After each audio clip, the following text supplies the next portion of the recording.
प्रारंभ में हमने अभी मिलकर के एक मंत्र पाठ किया। मंत्र था त्र्यंबकम यजामहे सुगंधिम पुष्टिवर्धनम उर्वारुकम एव बंधनात् मृत्योर्मुक्षीय मामृता। इस मंत्र को प्रायः आप सबको यह मंत्र याद है, और जब यह मंत्र याद है तब इस मंत्र के अर्थ पर चिंतन करेंगे तो मैं देखता हूं कि ये जो मंत्र है, यह मंत्र हमारी माँ पूरा करके गई है। इस मंत्र को वह माँ चरितार्थ करके गई है। वर्तमान समय में हम अपनी आयु का आकलन करते हैं तो समझता हूं कि 90 वर्ष की आयु न पूर्ण आयु है। वैसे 100 वर्ष की आयु है पूर्ण मनुष्य की, लेकिन यह 10 वर्ष हमारे इस जलवायु और भोजन आदि के प्रदूषित होने के कारण कम हो गई है। ध्यान देना मेरी बात पर। 90 वर्ष की आयु वर्तमान समय में पूर्ण आयु है, और जब वह पवित्र आत्मा संसार को छोड़ करके गई है तब 88-89 यानी 90 वर्ष यानी पूर्ण आयु। वो मंत्र बोल करके देखिए, त्र्यंबकम यजामहे सुगंधिम पुष्टिवर्धनम उर्वारुकम एव बंधनात् मृत्योर्मुक्षीय मां अमृता। अच्छा, हम और आप देखते हैं कई बार कोई व्यक्ति कष्ट में, दुख में होता है तो इस मंत्र का जाप करते हैं, या हम और आप कभी अपने जीवन के वर्तमान में दुख में होते हैं उस समय भी लोग इस मंत्र का जाप घरों में कराते हैं। कोई 1.25 लाख का, कोई 11,000 का, जैसे जिसकी व्यवस्था बनती है इस मंत्र का जाप कराते हैं। अर्थ पर चिंतन करके देखें। मंत्र है त्र्यंबकम यजामहे।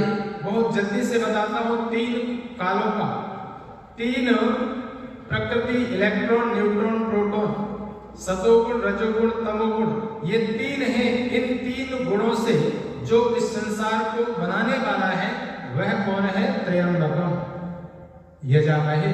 हम उसका यजन करें। 3 भूत, भविष्य, वर्तमान, 3 काल जिसकी व्यवस्था में बंधे हुए हैं। पृथ्वी लोक, अंतरिक्ष लोक, द्युलोक, जिसने इन तीनों लोगों को अपनी व्यवस्था से संभाला हुआ है वो कौन है? त्र्यंबकम यजामहे। हम उसकी प्रशंसा करें, हम उसकी प्रशंसा करें। त्र्यंबकम यजामहे। आगे देखना, सुगंधिम पुष्टिवर्धनम उर्वारुकम। उर्वारुक माने खरबूजा, उर्वारुक माने खरबूजा। सुगंधिम पुष्टिवर्धनम। खरबूजा जब सुगंधि से भर जाता है, खरबूजा जब पुष्टिवर्धनम पूर्ण हो जाता है, तब बंधना डाली से अपने आप छूट जाता है। देखो, खरबूजा जब सुगंधि से, खुशबू से भर जाता है और पूर्ण हो जाता है, तब डाली से अपने आप छूट जाता है। उर्वारुकम एव बंधनात् मृत्योर्मुक्षीय मां अमृता। प्रभु, मेरी जब मृत्यु आएगी, सबकी आएगी। यह सत्य ऋत सत्य है। यह सत्य कैसा है? ऋत है। ऋत कहते हैं तो बदलता नहीं है। सत्य बदल जाता है लेकिन ऋत बदलता नहीं है। चाह करके भी कितना प्रयत्न कर ले फिर भी बदलेगा नहीं। ऋत, ईश्वर, जीव और प्रकृति, ये 3 अनादि शक्तियां हैं। ये सदा से हैं, सदा रहेंगी। ये ऋत हैं, इनमें कोई बदलाव नहीं, इनमें परिवर्तन नहीं। ईश्वर, जीव और प्रकृति, इन व्यवस्थाओं को यथावत समझना ही ऋत है। ऐसे ही जन्म हुआ है तो मृत्यु होगी, ये सत्य ऋत सत्य है। गीता में इसको ध्रुव सत्य कहा है। जातस्य ही ध्रुव मृत्यु ध्रुवम जन्म च। यह ध्रुव सत्य बताया गीता में, जिसका जन्म हुआ उसकी मृत्यु होगी। ध्रुव सत्य है, यानी अटल सत्य है। इसको कोई हम और आप बदल नहीं सकते। तब कहा कि इस संसार को छोड़ करके प्रभु जब मैं जाऊं, मृत्योर्मुक्षीय मां अमृता। मैं अमृत को प्राप्त करूं, मैं स्वर्ग को प्राप्त करूं। जब इस संसार को छोड़ करके जाऊं तो प्रभु मैं स्वर्ग को प्राप्त करके जाऊं, स्वर्ग में जाऊं। इस मंत्र में कहा कब जाऊं तो कहा पुष्टिवर्धनम सुगंधिम। सुगंधि से मेरा जीवन भरा हुआ हो, मेरी अच्छी खूबियों से जीवन भरा हुआ हो, स्वर्गीय माँ के एक एक जीवन की खूबियों को देख करके विचार करना। वह माँ आदतों में जिसके जीवन इतना पवित्र, उज्जवल, अच्छा, श्रेष्ठ था, जिसकी प्रशंसा जितनी की जाए उतनी कम है। माँ की छोटी बहन भी आई हुई है, भाभी भी, और भी परिवार बैठा हुआ है। मेरी उनसे बात हो रही थी, बता रहे थे कि ऐसी कोई तो बात नहीं थी जिसकी वजह से उसको कह सकते कि तो ऐसे थी। बहुत खूबियां उस माँ ने अपने जीवन को लेकर के जिया। और ये जो बहुएं बैठी हैं, उन संस्कारों की, क्योंकि माँ का जो संस्कार है ना, प्रथम जब अपने ससुराल में बहू आती है, उसका मिलना जब सास से होता है, उसका प्रभाव बहुओं पर बढ़ता है।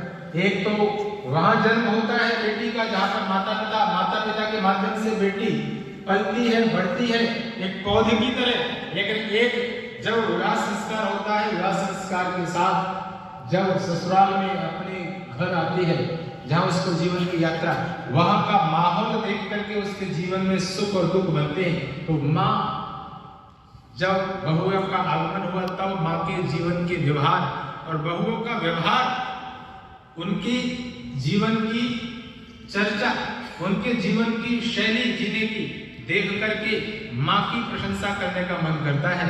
क्योंकि किसी ने कहा है, जाने वाले के बारे में यदि जानना चाहते हो, कुछ और मत जानो, उसके बच्चों के व्यवहार को देख लो बस।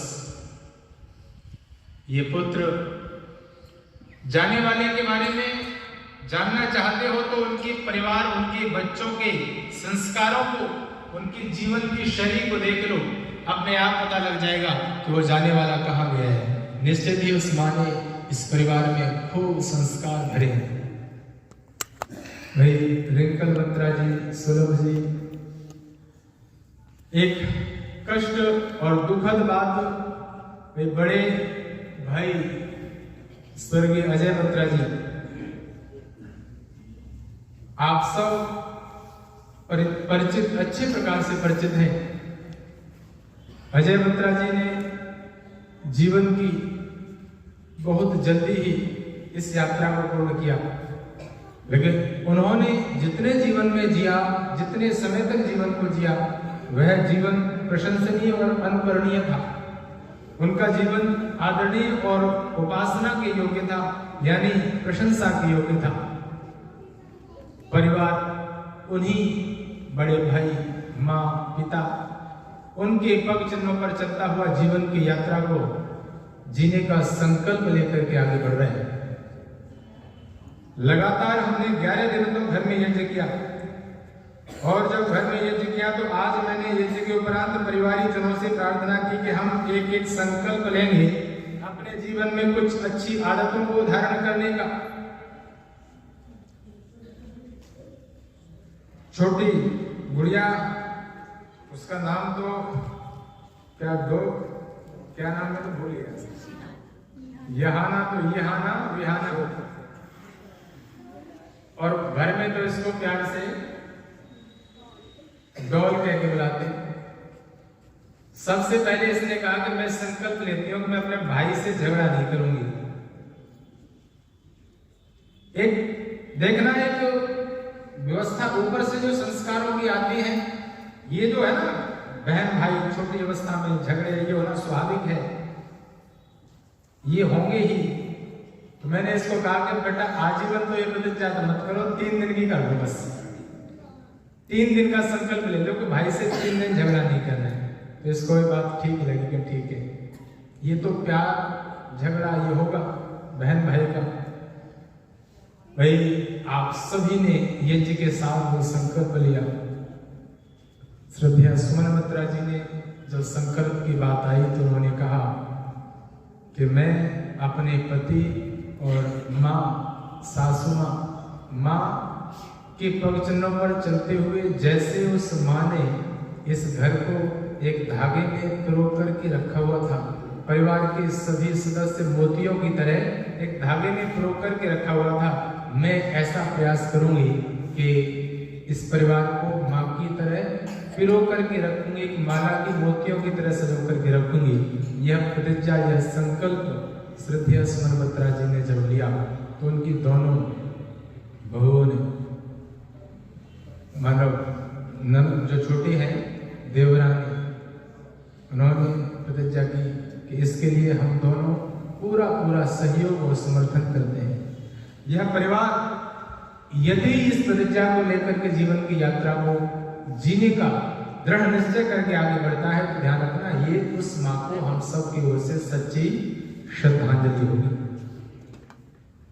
आओ, कवि ने पंक्तियां लिखी, उन पंक्तियों को आप मेरे साथ मिलकर के गुनगुनाना। जीवन की सच्चाई को वर्णित करते हुए कवि कहता है, इन आदतों को अच्छी बनाकर के जीवन को जी लो तो जीवन श्रेष्ठ और कल्याणकारी होगा। कवि ने क्या लिखा?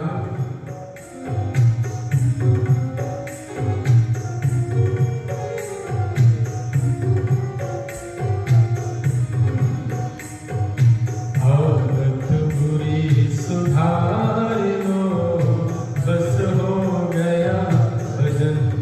सभी गुनगुनाएंगे। आदत बुरी सुधार लो, बस हो गया भजन। मन की तरंग मार लो, मन की तरंग मार लो, बस हो गया भजन। आदत बुरी सुधार लो, बस हो गया भजन। आदत बुरी सुधार लो, बस हो। आए हो तुम कहाँ से, जाओगे तुम कहाँ? आए हो तुम कहाँ से, जाओगे तुम कहाँ? यही तो बात जान लो, यही तो बात जान लो, बस हो गया भजन। आदत बुरी सुधार लो, बस हो गया भजन। आदत बुरी सुधार लो, बस हो। जो तुझसे कड़वा बोले, उससे तू मीठा बोल। जो तुझसे कड़वा बोले, उससे तू मीठा बोल। वाणी के स्वर सुधार लो, वाणी के स्वर सुधार लो, बस हो गया भजन। आदत बुरी सुधार, बस हो गया भजन। आदत बुरी सुधार लो, बस हो गया भजन। दृष्टि में तेरी दोष है, तुम औरों में ढूंढता। दृष्टि में तेरी दोष है, तू औरों में ढूंढता। क्षमता हृदय निखार लो, क्षमता हृदय निखार लो, बस हो गया भजन। आदत बुरी सुधार, बस हो। लयताल में आप भी बुराइए। आदत बुरी, बस हो गया भजन। बोलेंगे फिर, आदत बुरी।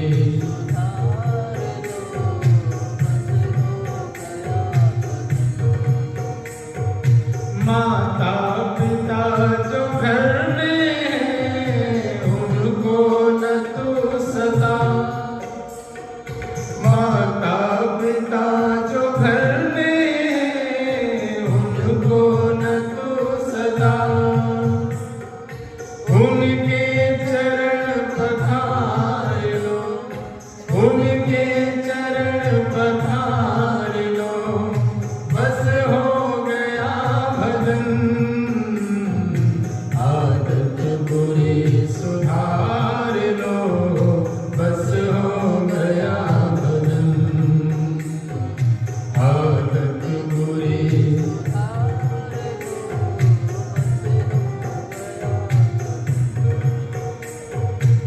लाए हो तुम यहाँ क्या, ले जाना यहाँ से क्या, लाए हो तुम यहाँ क्या, ले जाना यहाँ से क्या, इतना ही बस विचार लो, इतना ही बस विचार लो, बस हो गया भजन, आदत बुरी सुधार लो। बोलेंगे आदत बुरी सुधार लो, बस हो गया भजन, मन की तरंग मार लो, मन की तरंग मार लो, बस हो गया भजन, आदत बुरी सुधार लो, गया भजन, आदत बुरी सुधार लो, बस हो गया भजन, आदत बुरी सुधार लो, बस हो गया भजन। जीवन की यात्रा यूं ही बढ़ती जा रही है। आज स्वर्गीय मां जनकवत्रा, उस पवित्र पुण्य आत्मा ने इस जीवन की यात्रा को पूर्ण किया है। कल हम में से किसी और की बारी होगी। एक एक करके सबको संसार से इस जीवन की यात्रा को पूर्ण करके जाना है। तभी जब हम देखते हैं पिछले 100 साल पीछे जाके देखो तो हम में से अब कोई भी नहीं था। पीछे चले जाओ 100 साल पीछे, तो हम में से कोई भी इस वाले शरीर में बोलो नहीं था। और आने वाले 100 वर्षों के बाद हम में से यहाँ इस वाले शरीर में कोई भी नहीं होगा। आत्मा तो होगी, लेकिन ये वाला जो शरीर आज मिला है ना, ये शरीर नहीं होगा, बदल चुका होगा। माता पिता ये वाले नहीं होंगे, भाई बहन बंधु रिश्तेदार सगे संबंधी मित्र ये वाले नहीं होंगे। आत्मा तो होगी, लेकिन ये सारे के सारे बदल गए होंगे। यह जीवन की यात्रा की सच्चाई है। किसी शायर ने लिखा है, आदमी का जिस्म क्या है जिस पर शैदा है जहां, एक मिट्टी की इमारत एक मिट्टी का मकान, खून का गारा है इसमें और ईंटें हड्डियां, खून का गारा है इसमें और ईंटें हड्डियां, चंद सांसों पर खड़ा है ये ख्याली आसमां, मौत की पुरजोर आंधी इससे जब टकराएगी, देख लेना ये इमारत टूट कर ढह जाएगी, देख लेना ये इमारत टूट कर ढह जाएगी। निकले थे टहलने दिल में कुछ अरमान थे, निकले थे टहलने दिल में कुछ अरमान थे, एक तरफ थी झाड़ियां एक तरफ शमशान थे, इतने में एक हड्डी पैर से टकराई, उसके ये बयान थे, ऐ चलने वाले संभल के चल हम भी कभी इंसान थे, ऐ चलने वाले संभल के चल हम भी कभी इंसान थे। यह इस वाले शरीर की सच्चाई है। जब शरीर को शीशे के सामने खड़े होकर के मैं बहुत सुंदर से कपड़े पहन करके सुंदर सा मेकअप करके खड़े होकर के निहारती हूं ना, शीशा में सोचते हैं कि वो दिख रही हूं मैं और बहुत सुंदर दिख रही हूं मैं, बहुत सुंदर दिख रहा हूं मैं, लेकिन ध्यान रखना वहां मैं नहीं दिख रहा हूं, वहां तो मेरा दिख रहा है। मैं और मेरे में अंतर है। मेरा सिर, मेरे हाथ, मेरी उंगलियां, मेरे पैर, मेरे कान, मेरा शरीर और मैं अलग। तो शीशे में कौन दिख रहा है जी? मेरा शरीर दिख रहा है, मैं नहीं दिख रहा हूं। मैं कौन हूं? तो कहा मैं तो आत्मा, और वह आत्मा शरीर को छोड़ करके गई प्रभु व्यवस्था में स्वर्गीय मां जनकवत्रा की। और ये पंछी है, इस आत्मा को बहुत सारे नामों से पुकारा है। भगवान कृष्ण गीता में इस आत्मा को रथी कहते हैं। वह रथी कहा आत्मानं रथिनं विद्धि शरीरं रथमेव तु बुद्धिं तु सारथिं विद्धि मनः प्रगृह्य मेव च। आत्मा क्या है? आत्मा कहा आत्मा रथी है और रथ शरीर है। आत्मा रथी और शरीर क्या है जी? रथ है। बुद्धिम तु सारथिं, फिर सारथी कौन है? का बुद्धि। बुद्धि कौन है? सारथी। मनः प्रगृह्यमेव च, और मन लगाम है। मन क्या है जी? लगाम। मन लगाम। लगाम किसके ऊपर लगी है? तो कहा घोड़ों के ऊपर। फिर घोड़े कौन है? तो कहा इंद्रियाराम। इंद्रिया कौन है जी? घोड़े। इंद्रियों के ऊपर मन लगाम, घोड़े। बुद्धि सारथी, आत्मा रथी। इसलिए जब लेकर के जाते हैं 4 लोग उठा करके, तब उसको बोलते हैं अरथी। क्या बोलते हैं जी? क्या बोलते हैं? अरथी, अरथी। जिसमें अब नहीं है रथी। अरथी मतलब अब इसमें रथी नहीं है, इसलिए क्या बन गई वो? अरथी।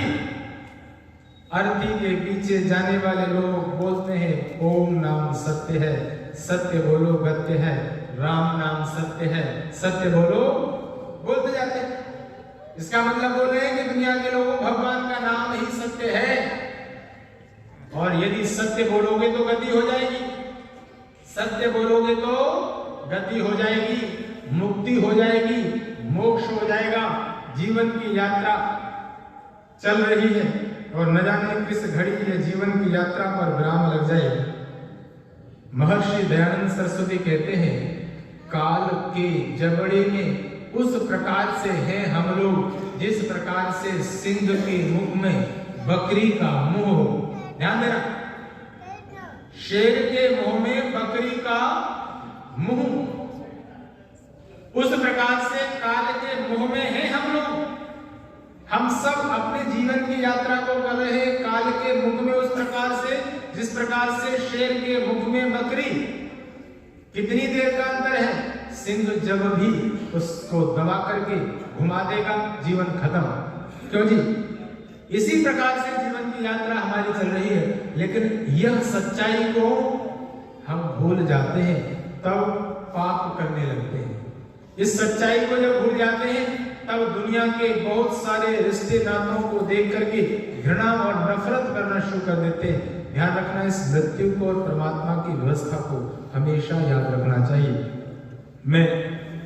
मैं उस मां को समर्पित करते हुए कुछ पंक्तियां गुनगुनाना चाहूंगा, जिस मां ने इस जीवन की यात्रा को सफलतम व्यवस्था से जीवन को जी करके पूर्ण किया है। मेरे साथ मिलकर के इन पंक्तियों को आप सब गुनगुनाएंगे। कवि ने क्या लिखा? कवि लिखता है